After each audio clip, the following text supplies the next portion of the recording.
Boa tarde, pessoal. Só desativar o som aqui no outro vídeo. Boa tarde, bem-vindos a todos. Eu sou o Chico, do AWS User Group São Paulo. Estou aqui com o grande amigo Diego, do User Group de Blumenau. Boa Primeiro, tarde, Chico. Boa tarde, pessoal. boas-vindas, Diego.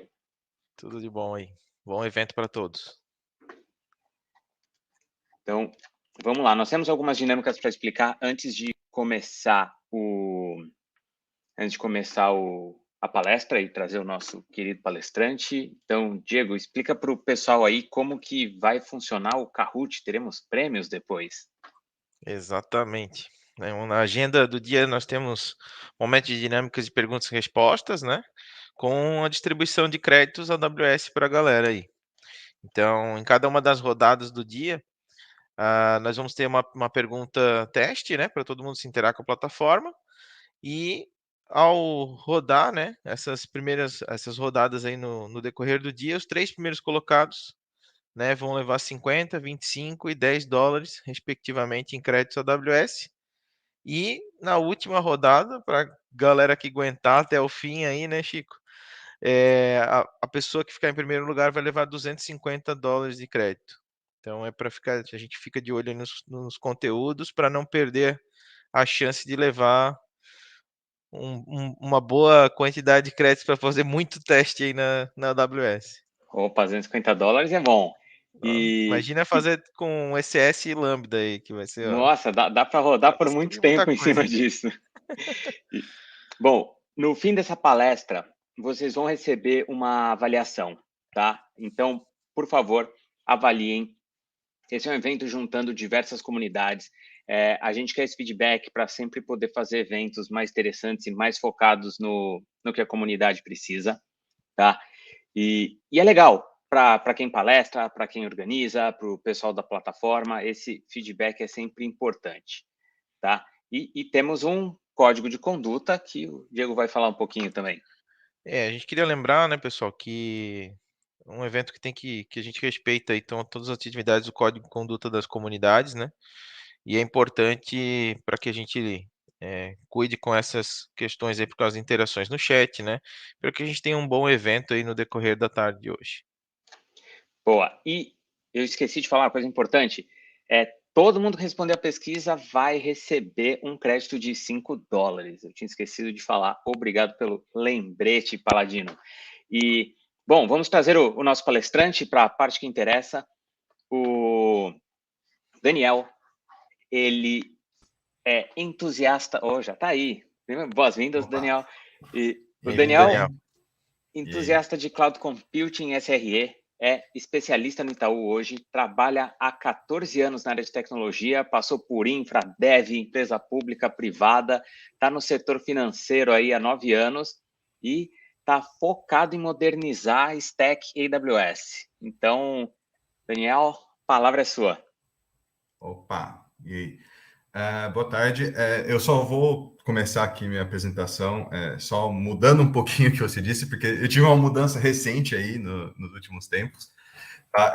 Eu estou na Holanda agora, tá? Por isso que vocês estão vendo aí que eu estou num layout diferente aqui, tá meio escuro aqui, porque aqui já é de noite, tá? Mas eu tive uma mudança há pouco tempo, tá? Eu sou consultor aqui na Holanda, continuo trabalhando com a AWS, tá? Eu trabalho com a AWS nos últimos anos, modernizando as stacks, e hoje eu estou trabalhando com a AWS um pouquinho mais focado na área de internet das coisas.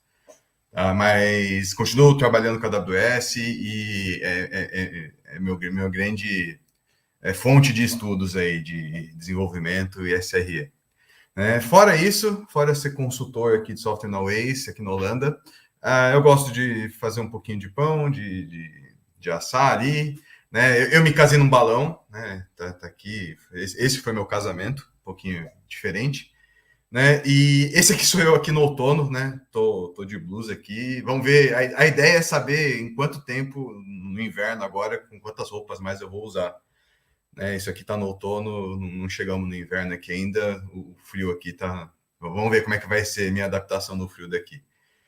E começar, minha próxima meta pessoal é aprender a falar holandês, porque meus filhos já estão passando na frente, eles vão começar a dar risada da minha cara em holandês e eu não vou saber nada. né? Então, esse aqui é um pouquinho de mim, mas a gente não veio falar de mim, né? A gente veio falar aqui do ICS e Lambda, né? Qual é a melhor escolha?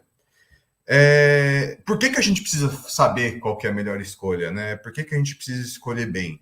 Né? A gente precisa escolher bem, um dos pontos importantes é que a gente vai ter um impacto ali no custo, né? Principalmente porque o preço dos dois são diferentes, né? E se a gente está num projeto, a gente tem que, no mínimo, igualar o custo e ganho, né? O ideal é que dê lucro, né? Caso a gente seja uma empresa privada, né? E simplesmente porque o seu gasto mais tempo no desenvolvimento ou não vai gerar mais custo, né? Então, a escolha errada pode ter um grande impacto no custo, né? Assim como a escolha errada, ela também pode ter um impacto na performance do seu produto, né? E são características diferentes que tem o SS, características diferentes que tem as funções lambdas, e uma escolha errada, você pode ter sérios problemas no futuro, tá? Você pode ter um impacto no desenvolvimento, né? Porque você pode escolher ferramentas, frameworks que se adaptam melhor a um caso ou outro, né? E isso você vai ter impacto no dia a dia do seu time também, né? Porque quais skills o meu time tem, e se eu for para um caminho e depois mudar, né? Poxa vida, como é que vai ser? Né? Vou ter que fazer um retrabalho, e aí o time sempre, né, fica desanimado, né? Então, isso é um impacto muito importante também, que até nisso a gente interfere, né? E o impacto operacional, né? Depois que eu fizer o lançamento do meu projeto, do meu produto, da minha aplicação, né? Como é que eu vou operar? Né? O que eu vou precisar saber? Quais as ferramentas? Né? E isso é muito importante também. Né? Então, esses dois serviços, o ECS e o Lambda, eles são serviços de computação da AWS, né? Que vão processar alguma coisa.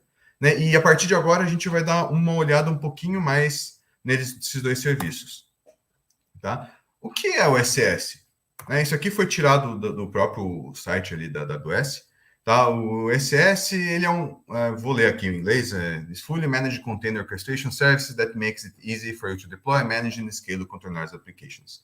Ele é basicamente um orquestrador, tá? Ele talvez faça um pouquinho mais de coisa, né? Mas ele é basicamente um orquestrador de aplicação, de container. Então, você tem o seu Docker, basicamente, a grande maioria, né, tem usado o Docker, um container, né? E você vai pegar, vai fazer a imagem, vai registrar essa imagem em algum lugar. Tá? A AWS, ela tem o serviço de registro de containers do ECR, né? Mas se precisar, você pode registrar em um Docker Hub, em algum outro lugar. Ele vai pegar essa imagem toda vez que precisar, vai subir um container, tá? E para processar o que tiver que ser processado. Pode ser aqui, né, desde filas até HTTP request, a gente tem qualquer tipo de processamento, né?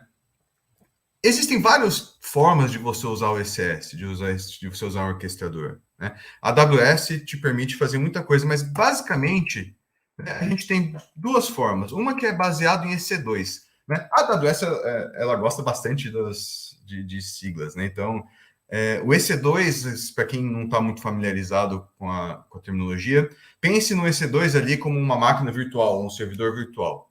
Tá bom? Então, você vai ter o ECS, esse container seu rodando numa instância de uma máquina, de um servidor virtual. Então, você vai pegar, você vai configurar o seu servidor virtual, sua máquina virtual, sua instância EC2, e vai falar, AWS, roda os containers nessa instância para mim.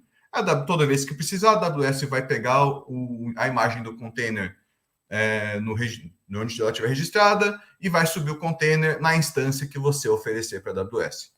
Tá bom? Então, se você precisar aqui de 2 subnets, você vai precisar de 2 instâncias e oferecer essa instância para a AWS. Tá? Não tão recentemente, mas depois disso, a AWS ela lançou o AWS Fargate, onde ela fala, ok, você não precisa mais me fornecer uma instância, tá? Simplesmente você me fala onde é que está seu container, que eu vou pegar e vou rodar. Tá? E aqui, mais para frente, a gente vai precisar mudar um pouco o termo. Então, quando a gente vai falar de task, tá bom? A gente está falando de uma instância em execução de um container, tá? Então, é exatamente isso. A AWS vai falar, olha, você não precisa mais me dar uma instância. Me fala aqui no container que eu rodo ele para você. E aí, pronto, você tirou essa responsabilidade de fornecer uma instância EC2, ou uma máquina virtual, um servidor virtual para a AWS, para ela poder rodar o seu container. Tá? Quais são um pouquinho mais das diferenças aqui deles que a gente tem? Tá? Isso aqui é uma coisa muito importante.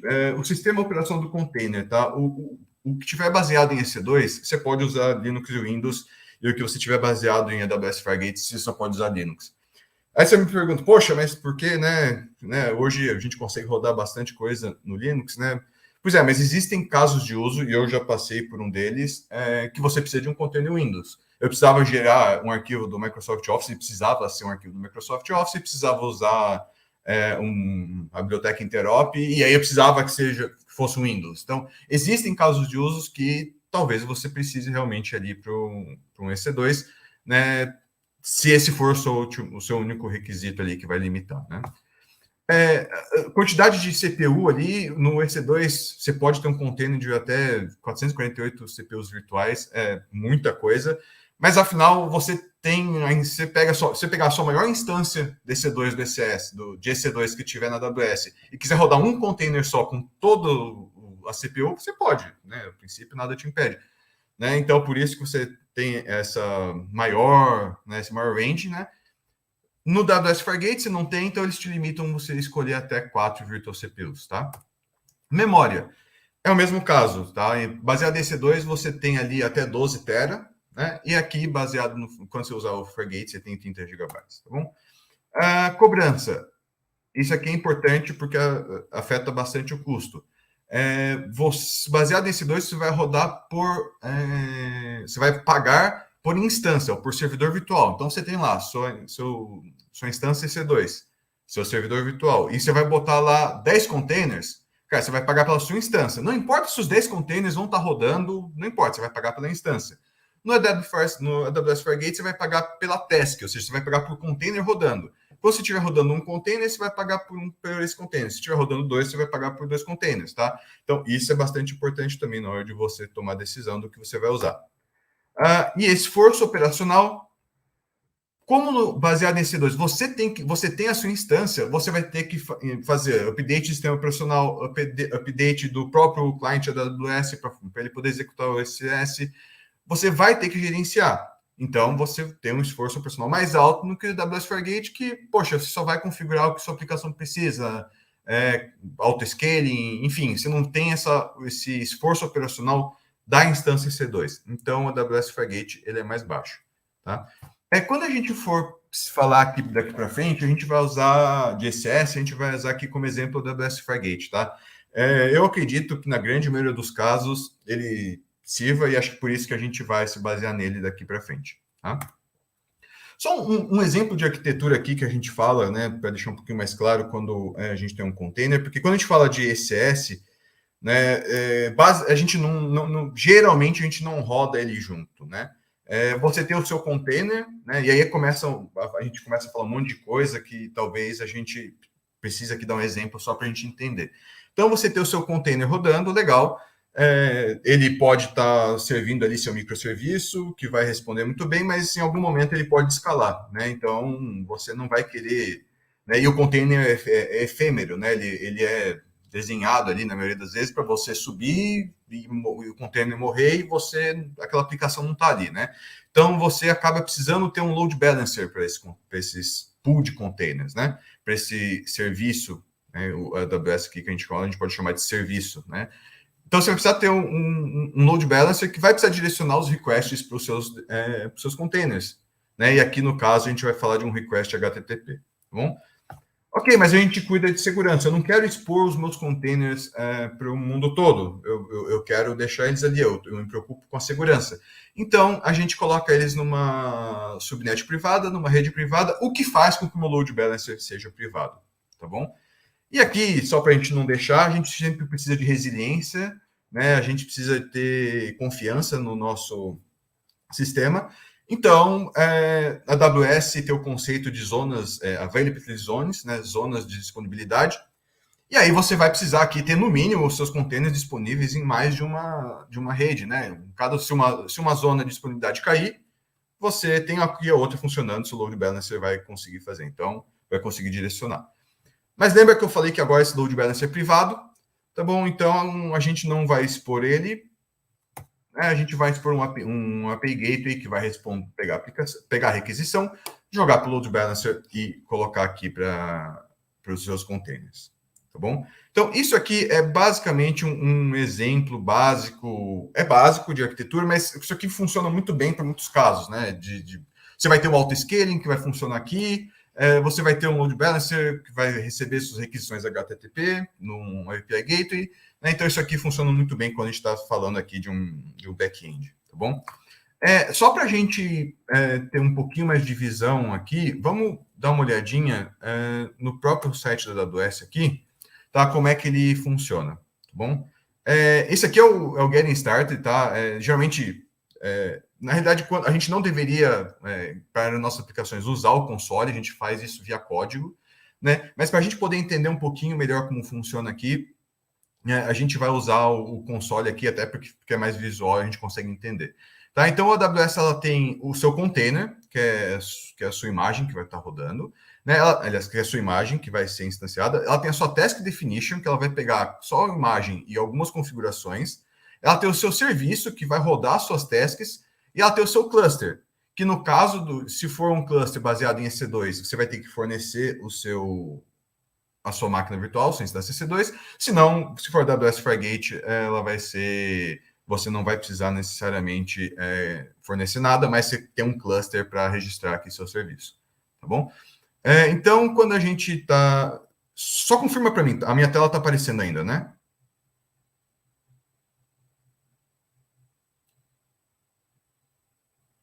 Não estou ouvindo, mas eu acho que sim. Né? Então... Opa, só aparecer aqui, tá? Sua tela continua compartilhada. Fechado. Piscou aqui, achei que tinha dado algum problema. Então, vamos definir aqui um container para colocar ele para rodar aqui, tá? Ele já tem algum uns containers de exemplo aqui, tá? Mas vamos pegar um custom aqui, até para a gente poder ver a integração dele aqui, né? Então, o container name, eu vou definir o container aqui, ele como pegar aqui Community 2021, tá bom? Vou botar aqui. Imagem, onde é que ele vai buscar meu container? Poxa, eu já tenho o container registrado aqui no ECR, tá bom? Eu já registrei uma imagem de container aqui no ECR, tá? Depois a gente dá até uma olhadinha no código ali, mas ele já está registrado aqui, tá? Então, eu vou falar, ó, pega esse cara aqui, esse container aqui, tá bom? E qual porta que eu vou mapear aqui? Vamos mapear a aplicação que está rodando na porta 80. Bom, então, eu tenho aqui o meu container. Poxa, a minha task. Legal. Então... Opa, eu tenho que editar ele primeiro, desculpa. Tá? Então, a minha task, vamos colocar um nome para ela. Bom, existem várias opções aqui que, se a gente entrar numa delas aqui, a gente não acaba hoje a apresentação. Mas, no caso aqui, existem alguns modos de rede que a gente pode escolher, tá? No caso do Fargate, vai ser sempre esse modo aqui.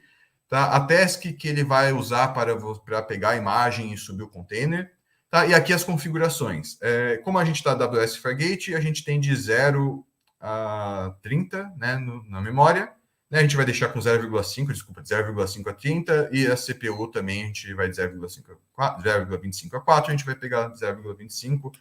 Ok. Então, aqui a gente definiu o nosso container e a nossa task, tá? Então, a gente vai dar um next. Aqui a gente vai definir nosso serviço, tá bom?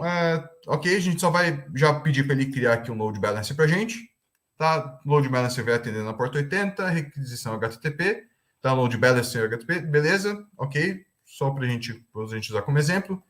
Num cluster, que é o que vai... Aí o cluster pode ter um ou mais serviços. Nesse caso aqui, ele só vai ter esse serviço aqui, tá?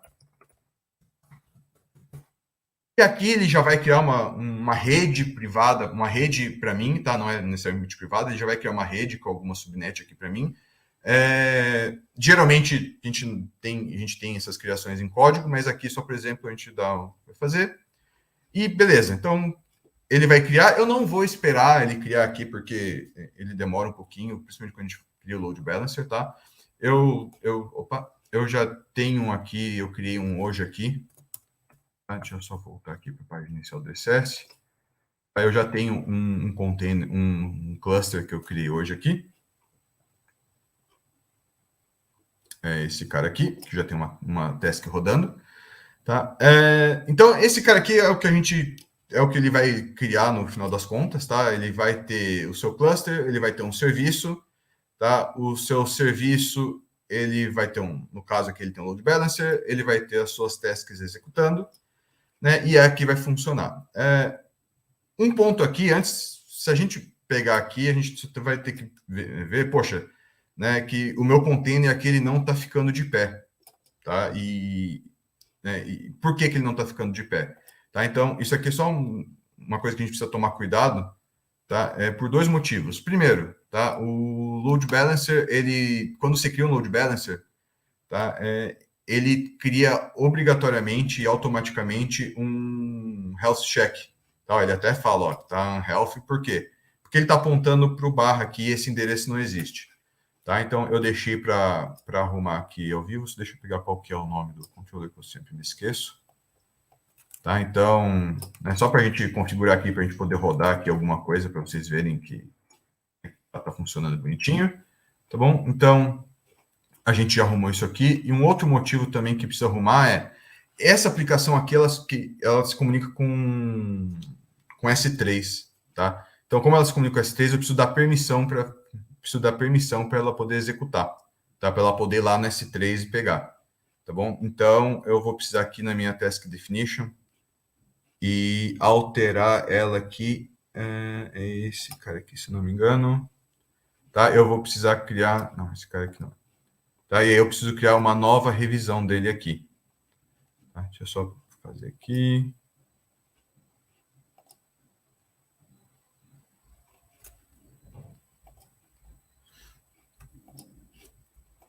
Para a gente não sair daqui. Tá? Então, ele está na revisão 1, tá? Eu vou criar uma nova revisão dele. Tá? Já tem uma role aqui na AWS para ela com a permissão feita, tá? E só vou criar a nova revisão. E aí eu tenho que falar agora para o meu serviço, serviço, usa a minha nova revisão. Senão ele vai ficar usando sempre a revisão antiga, tá? Então, skip to review e update. Então, a princípio, a partir de agora, eu tenho o meu container criado. Tá? Vocês viram que, apesar de eu ter que essas 2 modificações por questão da minha aplicação, tá? Ela é bem simples. Em pouco tempo, na mão aqui mesmo, a gente consegue subir um container, a nossa aplicação funcionando. Tá? Vamos ver aqui se a nossa task, tem uma running aqui. Deixa eu ver se ela já foi criada na versão nova. Por quê? Quando ele não consegue, essa aqui está na versão antiga, senão a gente já mata e já cria uma versão nova. Porque o que ele fica fazendo, tá? Porque aí entra no orquestrador, né? Eu tenho o desired count 1.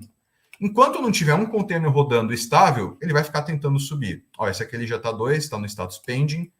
Ele já tem o IP, tá? Um IP público aqui, que não é o caso ali da nossa arquitetura, que ele é um IP privado, ele tem o IP público. Tá? Vou pegar de novo aqui o controller aqui, vamos ver se ele vai funcionar aqui.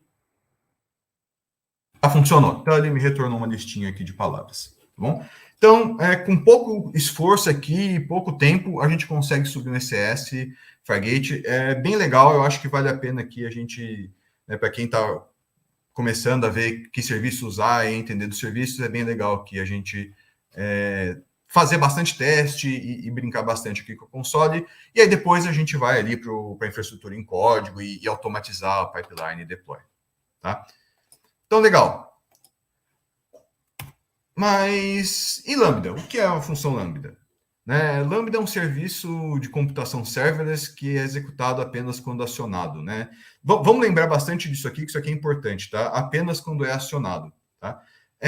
Ok, mas o que raios é serverless? Né? Às vezes a gente ouve algumas palavras e nunca parou para pensar, né? A tradução é sem servidor, né? Sem servidor. Pois é, mas infelizmente ele é executado no servidor, né? Eu não tenho como executar minha aplicação no ar, ou na mesa, né? Eu vou precisar de um servidor para executar. Mas eu realmente não me importo com isso, tá bom? Isso não faz parte das minhas atribuições. Eu só quero cuidar aqui do meu código, tá? Essa imagem aqui, ela foi tirada aqui do próprio site da AWS, tá? E aí, o que faz? Você pode, literalmente, a gente vai fazer uma demo aqui, mas você pode pegar seu código, se você assim desejar, entrar, fazer o upload para a AWS, pode ser até via console mesmo, e chamar ela, alguma coisa vai dar um trigger, né? Vai ser o trigger dela, e ela vai executar. Se você executar ela em menos aí de 3 a 5 minutos, ela vai pegar essa mesma instância que ela criou e vai executar, vai usar. Se não, ela vai matar todo o ambiente que ela criou e pronto. Por isso que é serverless, né? Você não tem nada que vai ficar rodando ali. Ela vai ser executada apenas quando você precisar. E que ali por trás dos panos, a AWS ela cria ali por uma infraestrutura ali de um container para rodar a sua aplicação, né? Então, você tem um trigger, esse trigger vai acionar o serviço da AWS, a AWS vai instanciar uma função, vai instanciar essa sua função, vai executar o seu código vai responder, vai fazer alguma coisa, e se não for ali, né, se não tiver nenhum trigger dentro de 3 a 5 minutos, ela vai matar de novo a sua função, tá? Todo o seu ambiente. Tá? Então, esse aqui é um resumo aqui do que seria ali uma função lambda. Tá? Mas algumas características importantes aqui. Alocação de memória. Tá? Uma função lambda, você pode usar ali de memória dela de 128 MB até 10 GB. Tá? Eu considero até bastante coisa ali para uma função. Tá? Alocação de CPU. Isso é uma coisa importante. Você não aloca CPU. Diferente ali do AWS Fargate, onde você aloca tem alocação de memória e CPU, né? Para uma função lambda, você não tem alocação de CPU. Você só aloca a memória, e quanto mais memória você alocar, mais CPU você vai utilizar. Tá bom? Você vai poder utilizar. Ela tem um timeout máximo de até 15 minutos, então se você tiver algum processamento... aqui eu estou usando bastante requisição HTTP, mas às vezes você precisa processar um arquivo ou alguma outra coisa. Se você tiver um processamento de mais de 15 minutos, não é viável, porque você simplesmente a função lambda dela vai morrer no meio do caminho. Bom? Execuções simultâneas, você tem 1000 por padrão, tá? Mas ela pode ser aumentada. Tá? Aqui a gente só tem que tomar cuidado que tem uma questão que é importante aqui. Tá? Esse slide inteiro, o texto e os gráficos foram retirados ali do site da AWS, também das perguntas frequentes. Tá? Porque você tem o que eles chamam de initial burst. O que é esse initial burst? Beleza, você tem um limite ali de 1000 executando ao mesmo tempo. Mas lembra que eu falei ali na AWS que a AWS ela instancia as funções lambda? Então, essa questão de você instanciar as funções lambdas, que é esse initial burst, que é esse início dela, você tem um burst ali de alguns lugares, algumas regiões da AWS 500, outras regiões 3000, mas você pode instanciar tantas funções lambdas até esse limite, ao mesmo tempo. Tá? Então, você pode executar 1000, mas você pode iniciar as funções lambdas, você tem um início. Tá? E esse início aqui, ele varia, esse primeiro início é de 3000 para algumas regiões e 500 para as outras, né? E só que depois que as funções estão iniciadas, você pode iniciar ali 500 por minuto até atingir o seu limite de concorrência. Tá? Então, quando a gente fala que a gente tem 1000 funções lambda que a gente pode executar ao mesmo tempo, e a gente pode aumentar isso até, né, a AWS não dá o valor, mas eles falam que a gente pode aumentar muito esse valor, né, mas esse initial burst a gente tem que tomar cuidado porque ele acontece, tá? É óbvio que você consegue provisionar essas funções lambda, então você pode falar, né, você pode deixar essas funções lambdas acordadas para só executar seu código, então você fala, AWS, de tal horário a tal horário, deixa ali algumas funções instanciadas para mim para executar meu código, tá bom? E aí, depois dessa provisão, você vai ter o processo normal. E assim como você pode provisionar, você pode fazer um auto-scaling desse provisionamento. Tá? Então, isso ajuda também a você definir. Tá? Então, a gente só tem que tomar cuidado com essa questão ali desse initial burst. Um outro ponto aqui também da função lambda é que esse processo de você iniciar essa função, né, de você instanciar essa função, demora. Tá? Então, você tem um tempo aqui para a AWS fazer isso. Tá? Isso você vê com vários nomes, mas o nome que eu mais achei ali, que o pessoal mais tem usado, que chama cold start. Tá? Você tem é igual aqueles carros a álcool antigamente, que você demorava para fazer o carro ligar, então aqui você tem demora para a função aquecer. Tá? Então você vai ter na primeira requisição ali daquela instância, você vai ter ali um tempinho a mais de execução que a gente tem que prestar atenção. Tá? Igual a gente fez ali com ECS, né? Vamos fazer aqui com Lambda, né? A gente tem a nossa Lambda que vai estar rodando, né? Ela vai estar rodando numa subnet. Não precisa, mas você pode falar que por questões ali, se você acessar dados privados, você quer proteger seus dados, proteger suas informações, você fala para a AWS, eu quero que você rode essa função, eu quero que você rode o meu código numa rede privada, tá bom?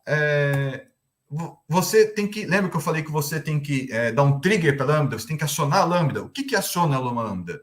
No caso aqui, pode ser um API Gateway, então você vai receber uma requisição do mundo no API Gateway, e o API Gateway vai startar uma Lambda, vai passar os dados e vai retornar.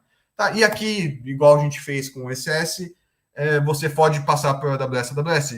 Olha, você tem 2 aqui subnets onde você pode executar, porque se uma zona de disponibilidade cair, a AWS pode alocar o seu código na outra zona, sua função na outra zona de disponibilidade. Tá?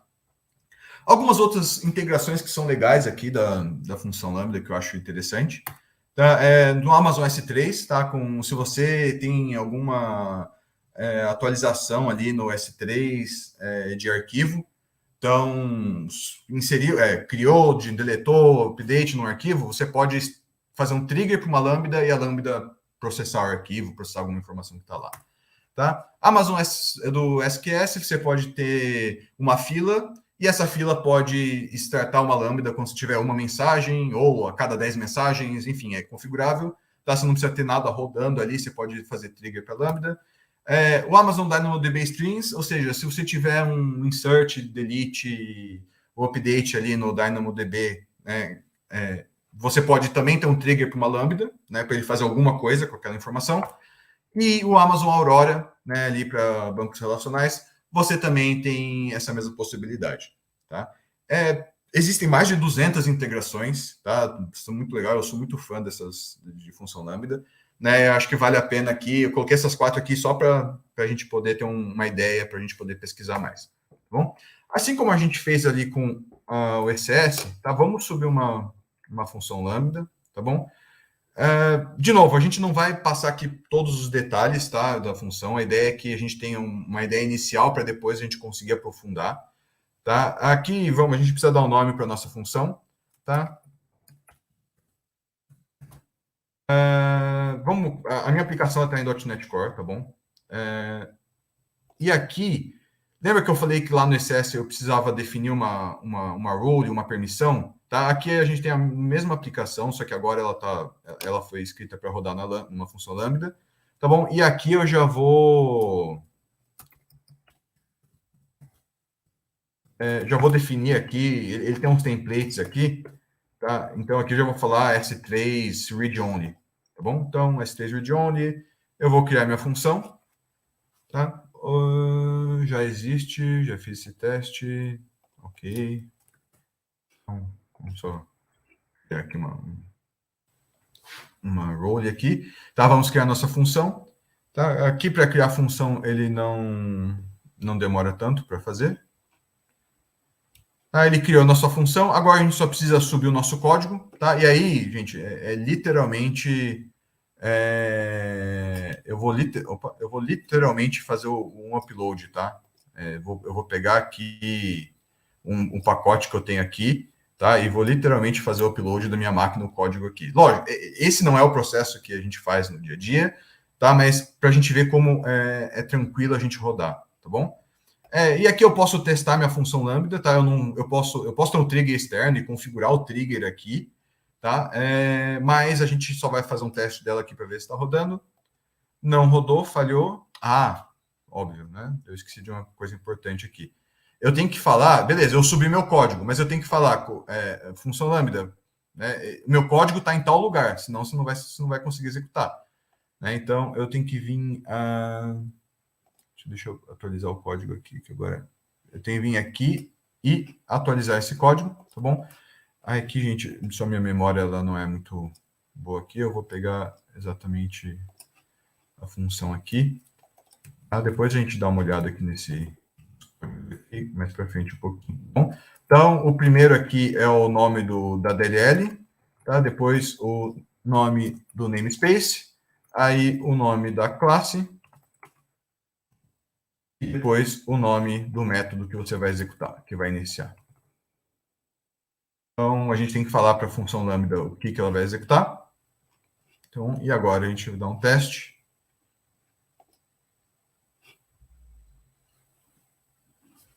E a gente fica verdinho, fica feliz. Tá, e aquela mesma lista de palavras que a gente viu lá no demo do ECS, tá bom? Então, essa é a cara aqui de uma função lambda no console. Eu também aconselho vocês pegarem, existem outras opções de você criar, existem outras opções aqui, então eu aconselho a vocês continuarem aqui, tá bom? Legal. Agora a gente vai ter que fazer, porque a gente falou no começo, o título da apresentação aqui é qual é a melhor escolha? Né? E eu gosto muito do Mortal Kombat, isso aqui é a versão Mortal Kombat 2. Né? Se você tivesse que escolher agora, né, qual você escolheria, baseado nisso tudo que a gente falou, né, para o seu projeto? A gente tem que considerar várias coisas, né? Desde quando a gente começou a falar lá atrás, a gente tem que ver, poxa, legal, agora eu sei um pouquinho de ECS, um pouquinho de Lambda, e se eu tiver que escolher, né, para a gente fazer uma luta, né? Se a gente botar eles para lutar, qual que eu vou escolher? Bom, eu fiz essa luta para a gente poder escolher, tá? Para a gente poder escolher no futuro. Como é que eu fiz ela, tá? Eu coloquei o ECS, o Lambda no Mortal Kombat e botei eles para... Não, né? Infelizmente não, ia ser bem engraçado. Mas a gente realmente, eu realmente peguei e fiz uma comparação entre esses dois serviços, tá? Como é que eu fiz essa comparação? Eu peguei esse código que vocês viram aqui, tá bom? Esse código aqui, e subi no ECS, no Lambda, exatamente igual a gente fez aqui, bem parecido com o que a gente fez aqui, tá bom? Mas o que ele faz? Ele vai pegar uma lista lá do S3, desculpa, subir no ECS, no Lambda, mas ele vai pegar uma lista do S3, uma lista de palavras desordenadas, ordenar e retornar, que é o que vocês viram executando aqui, tá? Aquilo é a lista já ordenada, tá? O teste foi feito em uma requisição HTTP, se for escrito em .NET Core, C#, igual vocês já olharam ali, né? A mesma biblioteca usada, ela foi usada ali para os duas, então, se você vê a função lambda, tá? Ela simplesmente chama um método aqui, tá? Se vocês olharem aqui a parte do ECS, tá? O ECS é basicamente um service host aqui em .NET, tá bom? E ele vai chamar a mesma biblioteca apenas, tá bom? Então, eu usei a mesma biblioteca nos dois para pegar o arquivo no S3 e executar. Tá? Foram 100 execuções não concorrentes, eu chamei ele 100 vezes, tá? E a comparação do tempo foi efetuada a partir do API Gateway, tá bom? Então, basicamente aquela mesma arquitetura que a gente viu, que eu usei, tá? Então eu tenho o API Gateway, ele vai mandar informação para o Load Balancer, o Load Balancer vai mandar informação para algum container, o container vai lá no S3 buscar e fazer e processar e devolver. Tá? E aqui a mesma coisa, eu tenho o meu API Gateway, eu não tenho o Load Balancer porque eu não tenho nada rodando, mas eu tenho aqui as minhas funções lambdas que vão ser startadas, ou que o API Gateway vai ser o trigger delas, tá bom? Elas vão lá no S3, vão fazendo coisas que são exatamente isso que eu mostrei aqui, tá? Esse foi o resultado da luta entre ECS e Lambda. Tá bom? Na primeira execução, os dois serviços demoraram ali quase 2 segundos, ou 2 segundos, tá? Depois ele demora um tempo, varia muito a questão de cache, mas quando a gente viu aqui no final, a gente vê que os dois serviços eles se igualam bastante. Tá? Esse primeiro aqui, a Lambda tem o cold start, né, que a gente já sabe, e o .NET também, na primeira execução que a gente faz, a gente sabe que ele demora um pouco mais mesmo para subir o framework, tudo. Né? A diferença é que se o container continuar rodando, e a princípio ele continuaria... né, se eu ficar sem chamar por 10 minutos, o .NET, o ECS não demoraria tanto e o Lambda provavelmente teria um novo cold start, tá? Mas nesse caso aqui, a gente consegue ver que a performance foi bem legal, tá? Bem parecida dos dois. Para ser um pouquinho mais preciso, tá? A mediana ali de tempo do ECS foi de 106 milissegundos, tá? E a mediana ali do Lambda foi de 120 milissegundos. Tá? E uma coisa que eu falei que eu ia explicar, mas eu acabei não explicando, tá? A medida foi feita a partir do API Gateway, tá bom? Do API Gateway, eu medi ele aqui usando o CloudWatch da AWS, para desconsiderar qualquer problema com a minha conexão de internet aqui, tá? Então, esses foram os tempos. Se a gente estendesse isso aqui para 1000 chamadas, tá? Em vez de 100 cada uma, com certeza esses valores aqui seriam ainda mais próximos, tá bom? E as configurações utilizadas? No ECS eu utilizei 0,25 CPUs virtuais e 512 de memória, e no Lambda 756 de memória. Tá? Legal, mas aí fica a grande pergunta, né?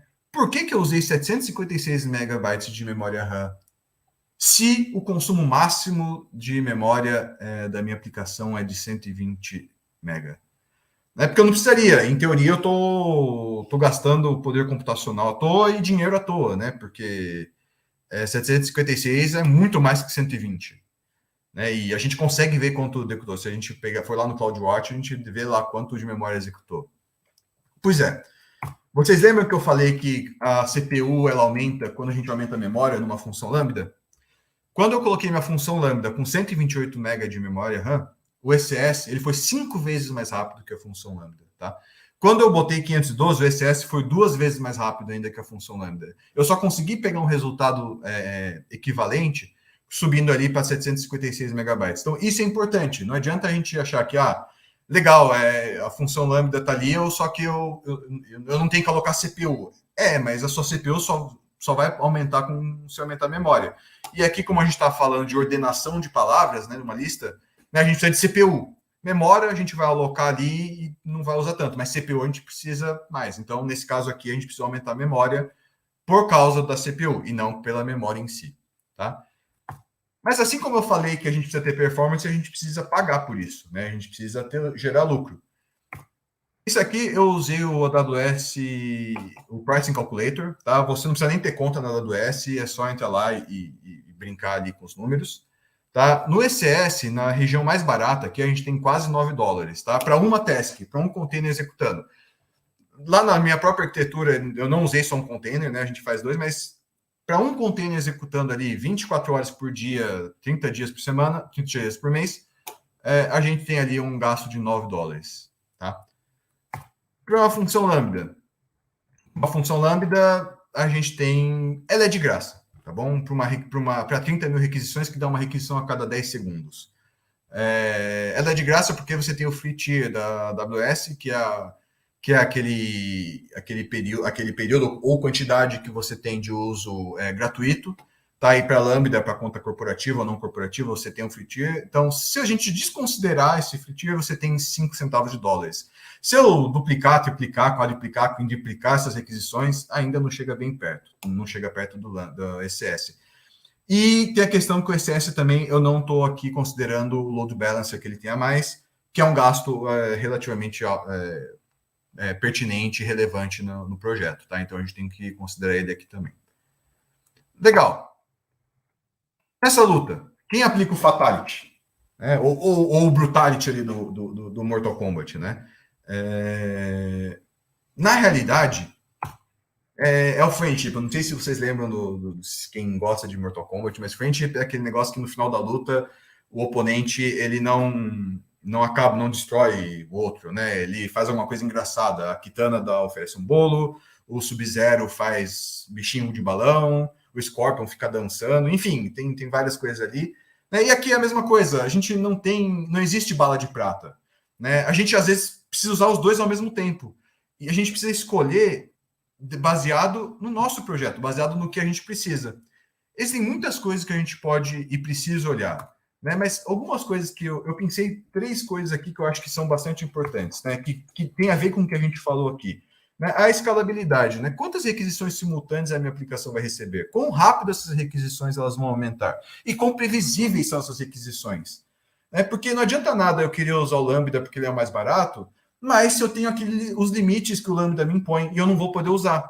Então, e mesmo com o auto-scale, eu não vou poder escalar ou provisionar, porque, poxa, e se eu provisionar, ele vai ficar mais caro do que o ECS. Então, tem muita coisa aqui que a gente precisa ver na escalabilidade que vai me definir. Poxa, para esse serviço, eu vou escolher um ECS, um container, ou vou escolher uma função Lambda. Né? Um outro ponto aqui é a latência e o tempo de execução. Né? Eu posso ter aquele cold start em algum momento. Né? Se a gente pensar aqui, numa corretora onde a gente precisa atualizar a cada milissegundo o valor de dólar, o valor de Bitcoin, seja qualquer coisa que a gente precisa atualizar muito rápido, eu posso ter um cold start? Não posso, não faz sentido você demorar sem querer 2 segundos para atualizar um preço que precisa ser atualizado a cada milissegundos. Né? Então, isso é uma limitação. Né? Meu processo vai executar mais de 15 minutos, né? Então, poxa, se eu posso ter, legal, o Lambda vai me ajudar para caramba. Se eu não posso, poxa, um container, ou às vezes, se a requisição for muito grande, até uma máquina inteira para aquele serviço. Mas, enfim, né, a gente tem que levar isso em conta também. E a complexidade.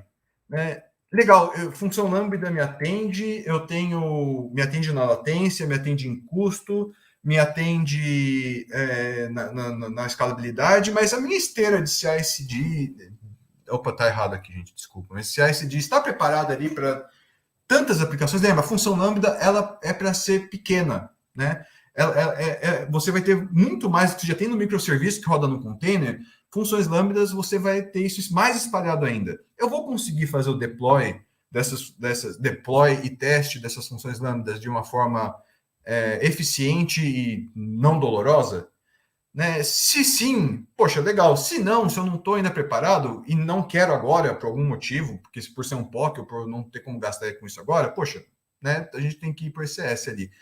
Né? E eu estou sendo cuidadoso com a monitoração ou observabilidade, né, da minha aplicação, né, que quando a gente tem um container ali, a gente até consegue acessar o log ou ver direito, ou ele é menos pulverizado, né, do que uma função Lambda. Com a função Lambda ela vai executar e vai morrer. Né? Então, eu tenho aqui minha infraestrutura pronta para a gente se dar um crash ou para eu prever algum problema. Né? Então, isso aqui a gente tem que levar em conta. Né? E outros casos também, como, por exemplo, atualmente eu estou mais focado um pouco em internet das coisas, no IoT, você só pode usar Lambda, você não pode usar o ECS para receber. Né? Você vai passar para uma função Lambda obrigatoriamente. O custo operacional, né? O operacional disso depois, o auto-scaling que você faz de uma função Lambda, se você for fazer, é diferente do auto-scaling que você faz no ECS. Né? Então, isso é muito importante a gente perceber. E é isso, gente. Eu não vim aqui, né, para trazer uma resposta, né? Apesar do título, né, perguntar qual é a melhor escolha, né? A gente tem que se fazer essa pergunta. Qual é a melhor escolha para o meu projeto? Baseado nas características. A ideia aqui é para a gente trazer o conteúdo para que a gente possa ter pelo menos uma base para começar a estudar e fazer as escolhas baseado nas nossas necessidades, tá? E só queria deixar aqui para uma próxima luta, né? Eu ainda não fiz esse teste, mas algumas pessoas já fizeram, mas eu vou querer experimentar, né? Que a AWS, ela está já há algum tempo, mas ela está possibilitando a gente usar processadores com arquitetura ARM em vez de x86, tá? ARM64. E isso aqui é da própria site da AWS, tá? Eles são desenhados para entregar 19% de melhoria de performance, até com 20% de menor custo, tá? Então, isso aqui é bem legal. Isso aqui, com algumas referências que a gente pode ver aqui, a gente tem um post aqui no próprio blog da AWS, tá? De como é que eles fizeram aqui, 34% de melhor preço e performance. E aqui também um link para SRECon, para Software Reliability Engineer Conference, agora que aconteceu em outubro, onde a Principal Engineer da Honeycomb, a Liz, eles fizeram um trabalho lá, onde eles trocaram os processadores deles de x86 para ARM64, e eles tiveram melhoria de performance e custo também. Tá? Então, isso aqui acho que vale a pena para quem quiser ali continuar nos próximos dias, nos próximos estudos. E é isso. Gostaria de agradecer a oportunidade de falar aqui um pouquinho de ECS, de Lambda.